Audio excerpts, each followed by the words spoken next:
My name's Scott Rizzuto, and I sell antiques and collectibles and vintage signs. I started selling signs and antiques probably about 25 years ago. I became successful in doing this probably within the past 10 years, I would say. The sign business really picked up.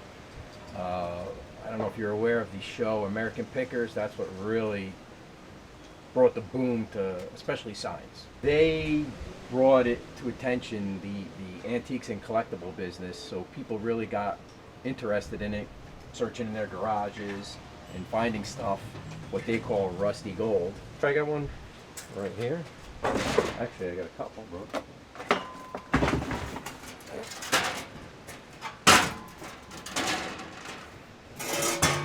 This one's actually probably one of my favorites.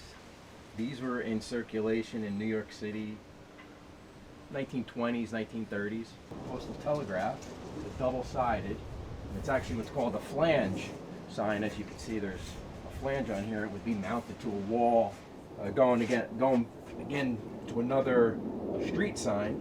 This was when 6th Avenue actually became Avenue of the Americas. This was back in the 1950s. This sign is from. This is a soda sign, and it advertised for higher soda. This was a thermometer.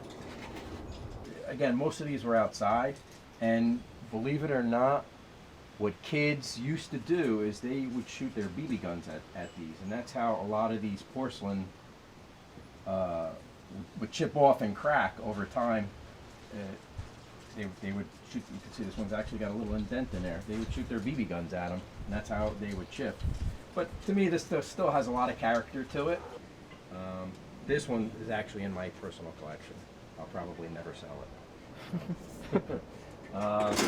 People do restore them. You can restore them, but a lot of people don't like them restored. They would keep them in their original condition. I belong to a lot of groups on Facebook that buy, sell, collect signs.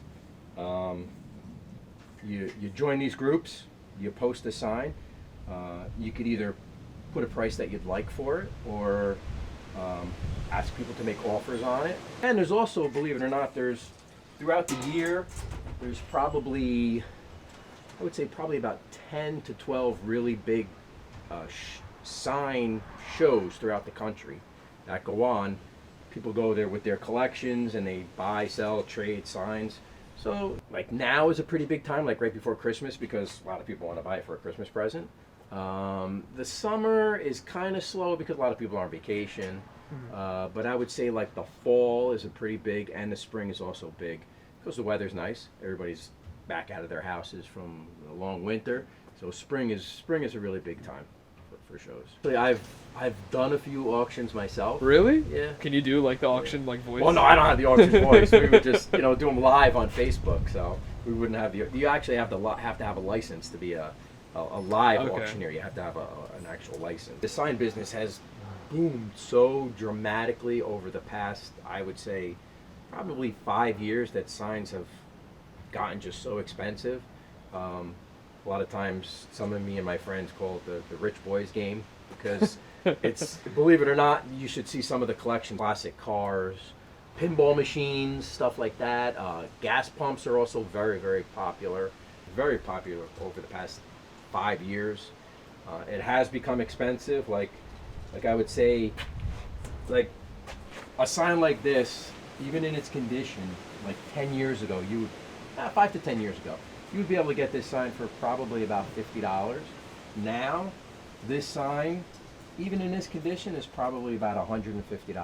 This was bought and sold probably 5 times over the past few years, So everybody just wants to make a couple dollars. Some guys like to make a killing. To me, it's fun. I like it for trying to find the signs. If there's a sign that I really like, I'll keep it for me. If not, I'll turn around and sell it. If I make a couple dollars, that's happy. I'm happy to make a couple dollars. So.